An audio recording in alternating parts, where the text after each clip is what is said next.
Describe your career as a sports writer. Who you wrote for, what you wrote for, etc. Okay, I was the sports editor of my newspaper in college, so I covered basketball team and some other teams when I was in college at the University of Albany. And then after that, I wasn't a sports writer for a newspaper, but I did a lot of writing about sports for the marketing agency that I worked for.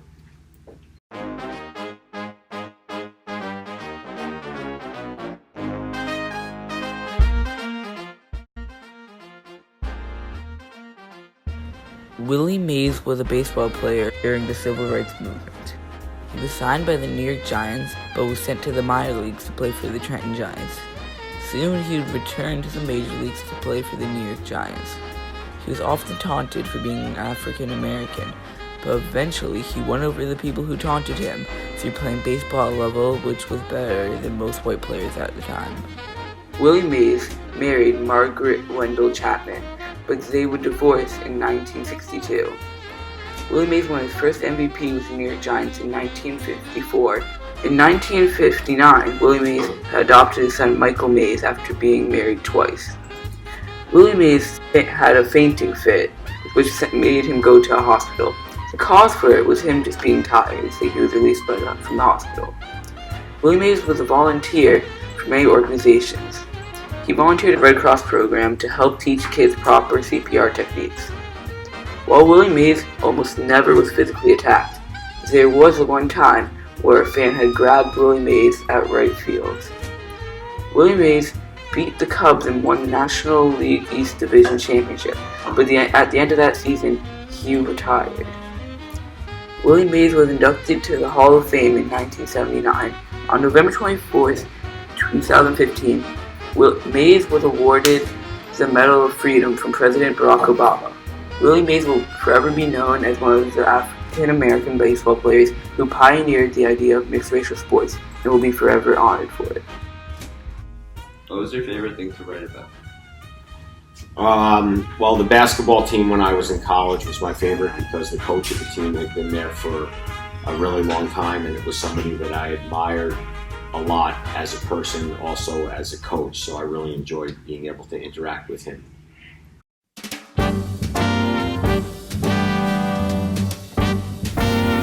Bill Russell is one of the most famous NBA legends of all time with 11 championships and 5 MVP awards.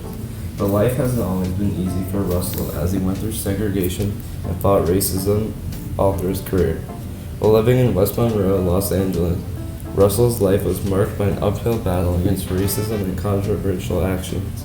As a child, the young Russell witnessed how his parents were victims of racial abuse. As he starts practicing basketball more and more, he makes college basketball after being denied multiple times by white coaches. He gets recognized for his unusual style of defense and is drafted into the NBA Celtics. In the Celtics, he scored a whopping 30 points and 40 rebounds in his record game. Even after he finished his basketball career, Bill Russell was named the coach of the Boston Celtics. He was the first African-American head coach in the post-Depression era of any major sport. He was chosen to be put in the Hall of Fame, and he continuously gives out NBA awards to active players today.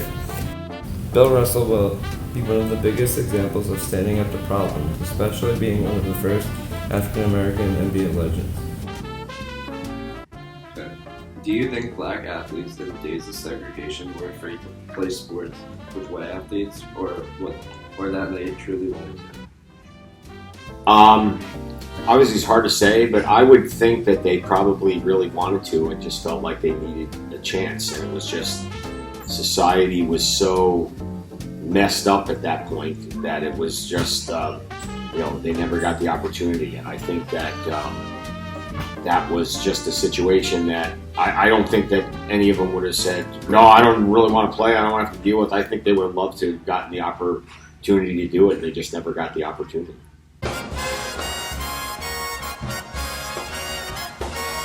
Jackie Robinson was born on January 31st, 1919 in Georgia.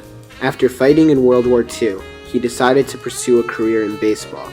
He originally played for the Kansas City Monarchs in the Negro Leagues because, at this time, black people weren't allowed to play Major League Baseball. That all changed when Robinson was recruited by Branch Rickey, president of the Brooklyn Dodgers, to join the team and break the color barrier.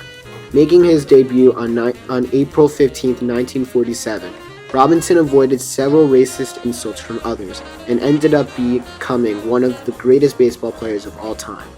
He won the MVP award in 1949, was a six-time All-Star, and won the World Series with the Dodgers in 1955. Today, Jackie Robinson is considered one of the most influential athletes of all time. His uniform number, 42, is the only retired number by the entire league. Additionally, April 15th every year is declared Jackie Robinson Day throughout the league, where every player wears the number 42 in Robinson's honor.